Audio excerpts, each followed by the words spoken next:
Hello, नमस्कार। आज हम बात करेंगे भारतीय एयरटेल कंपनी के स्टॉक्स के बारे में और जानेंगे इसके इम्पोर्टेंट सपोर्ट और टारगेट के बारे में।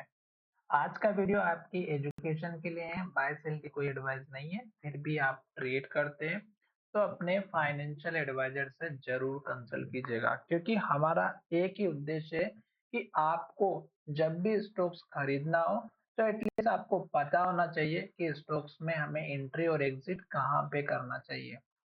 इसलिए मैं आपको बार-बार स्टॉक्स के वीडियो में थोड़ा बहुत डिटेल में एनालिसिस करके बताता हूँ और आपको किस तरह से ट्रेड करना चाहिए, एंट्री कब प्लान करना चाहिए, वो मैं आपको बताता हूँ। अब यहाँ पर जो मैं वीडियो बना रहा हूँ, इसमें आपको फिर से मैं चार्ट के लेवल्स ड्रॉ करके बताऊंगा और समझाने की पूरी कोशिश करूंगा कि आपको कब और किस तरह से एंट्री अपना प्लान करना चाहिए और कब आपको प्रॉफिट लेकर के निकलना चाहिए। इस स्टॉक्स में अगर आप देखेंगे तो लॉन्ग टर्म के हिसाब से तो आपको स्टॉक्स बहुत ही अच्छे तरीके से अप ट्रेंड को इंडिकेशन देते हुए नजर आ रहा है। पर फिर भी हम अगर लॉन्ग टर्म में इन्वेस्ट कर रहे हैं तो आपको एटलीस्ट एक मूविंग एवरेज जरूर यूज करना चाहिए, जो हमारा 200 डेज का होना चाहिए, और एक होना चाहिए 50 डेज का मूविंग एवरेज। तो एटलीस्ट दो मूविंग एवरेज आप इसमें ऐड कीजिएगा, जिस तरह से मैं ऐड कर रहा हूँ। और यहाँ पर देखिएगा दो मूविंग एवरेज दिखाई दे रहे हैं।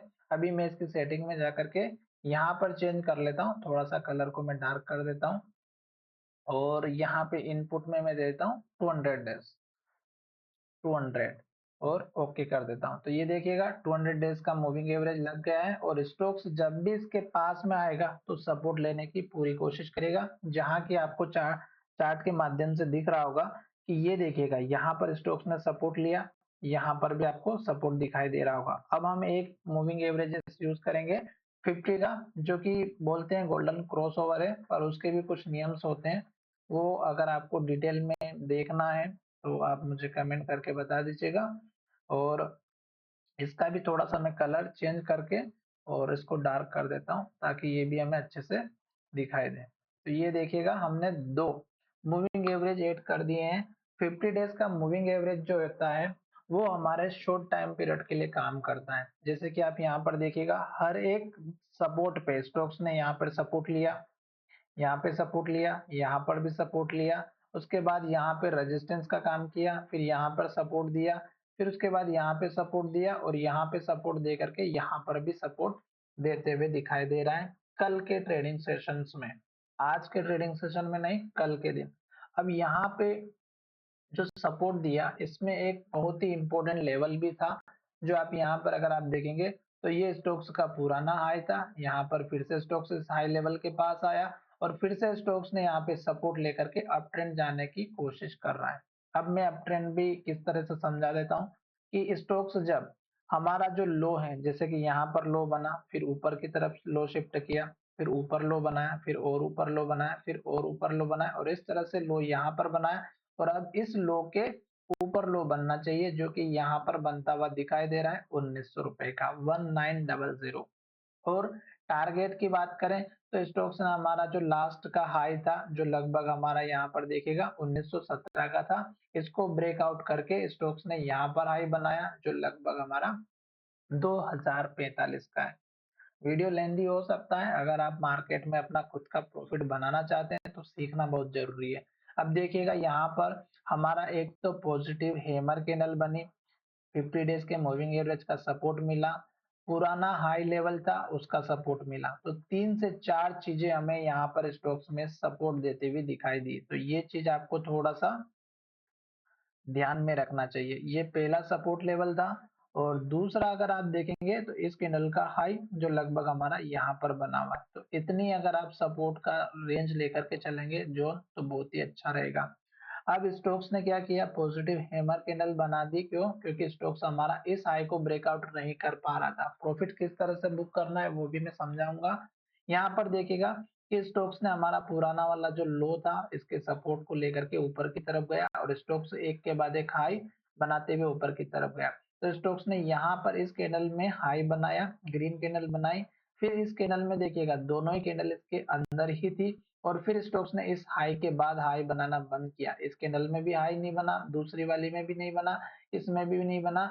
और स्टोक्स ने क्या किया, इस कैंडल का जो लो था इसके नीचे या इसके आसपास स्टॉक्स ने क्लोजिंग दी और फिर स्टॉक्स ने इस लो को तोड़ा और गिरावट दिखाई।